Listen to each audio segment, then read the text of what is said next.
स्वागत है दोस्तों आप सभी का आपके अपने YouTube चैनल एकाक्ष ट्यूटोरियल्स पर।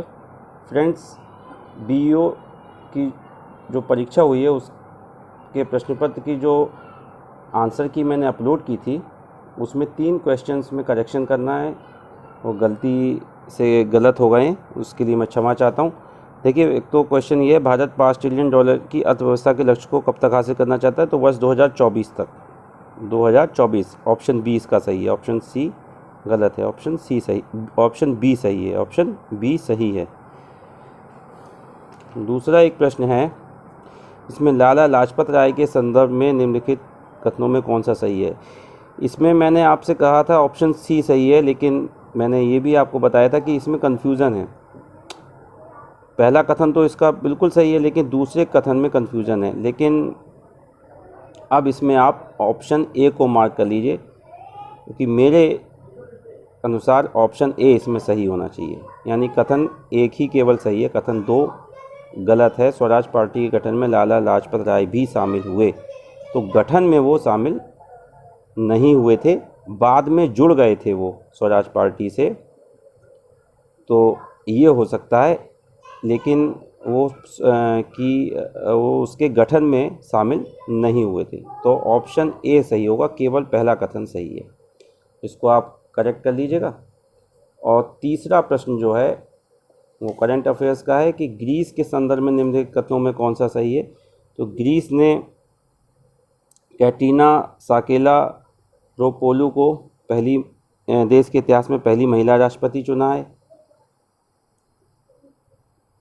और दूसरा कथन है कि वह पहली राष्ट्रपति हैं जो किसी राजनीतिक दल से संबंधित नहीं है। तो ये दूसरा कथन जो है वो गलत है, क्योंकि पहले भी ग्रीस में राष्ट्रपति ऐसे हुए हैं जो कि किसी पॉलिटिकल पार्टी से संबंधित नहीं रहे, इंडिपेंडेंट रहे।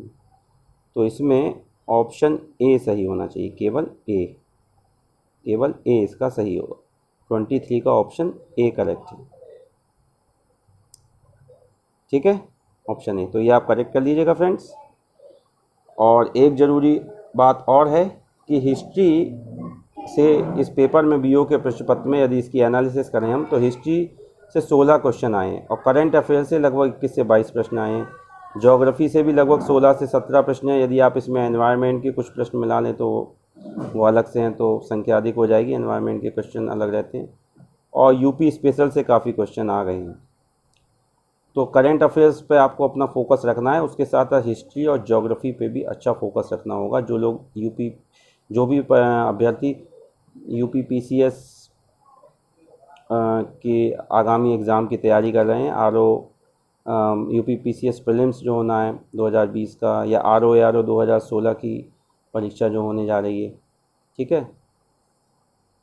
तो इस तरह करंट अफेयर्स बहुत ही महत्वपूर्ण है आज के समय में, अधिकांशतः पूछा जाता है, अच्छी मात्रा में इससे क्वेश्चन पूछे जाते हैं। तो फ्रेंड्स, ये आप करेक्ट कर लीजिएगा। और यदि आपको और कोई त्रुटि नज़र आती है तो प्लीज़ कमेंट सेक्शन में जाकर ज़रूर बताइएगा। जो त्रुटियाँ मुझसे हुई हैं उनके लिए क्षमा चाहता हूँ मैं, और मिलते हैं फिर अगले वीडियो में। तब तक के लिए धन्यवाद।